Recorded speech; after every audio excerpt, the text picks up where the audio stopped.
Carlos? Sim, Daniel. Okay, so do you want to explain to your daughter what does a geologist do? A geologist. A geologist looks at rocks and tells stories. The stories from the rocks. Are they true stories? They're always true stories.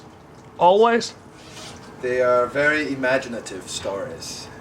Always very imaginative stories, right? Well, why do you think that you need to introduce the quantitative aspect in the geology? Oh, why?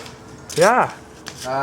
Because with quantifications, quantitative processes, you can make better predictions. You can predict things better because they are they are more. It's easier to generalize to different times, different environments, so you don't have to. You don't have to guess as much, because if you can quantify something, that means you can generalize it to any place, any location, any environment. So why do equations matter? Oh, equations are just ways to to explain the process. So it's just a different language. It's a mathematical language. So. And why do you do it in a private oil company? Why don't you do it in the academia? Oh, me? Because I make more money. And because you can, that's where the practical parts of geology are done. Is in the oil industry. That's where you can put it to practice.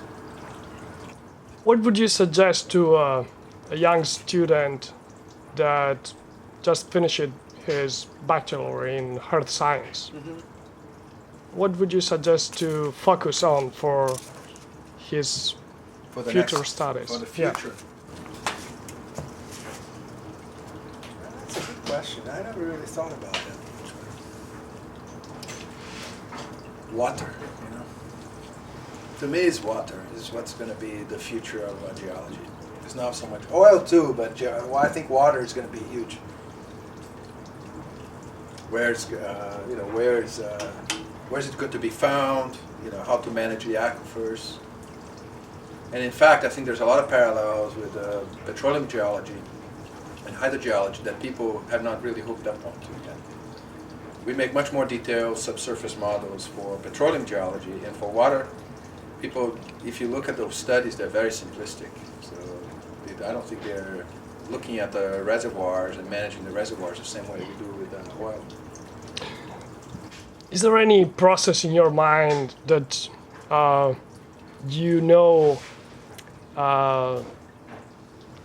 that occurs when the key question arrives to your mind? Which is the process to arrive to the key question?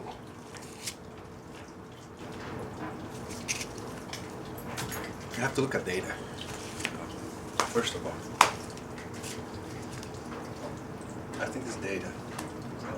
That's where the questions come from, just by looking at data.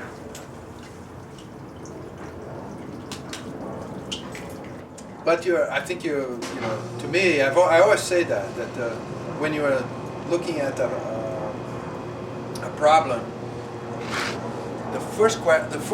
the hardest and the first thing to do is to ask the question. So, in a project without a good question is horrible. You cannot go anywhere. So a lot of people are struggling in the project because they're not asking the right question. But once you ask the right question, answering it is easy because it's just execution of the project. Asking the question is the hardest part. Great. Thanks, Carlos. You're welcome, Daniel. Um abraço.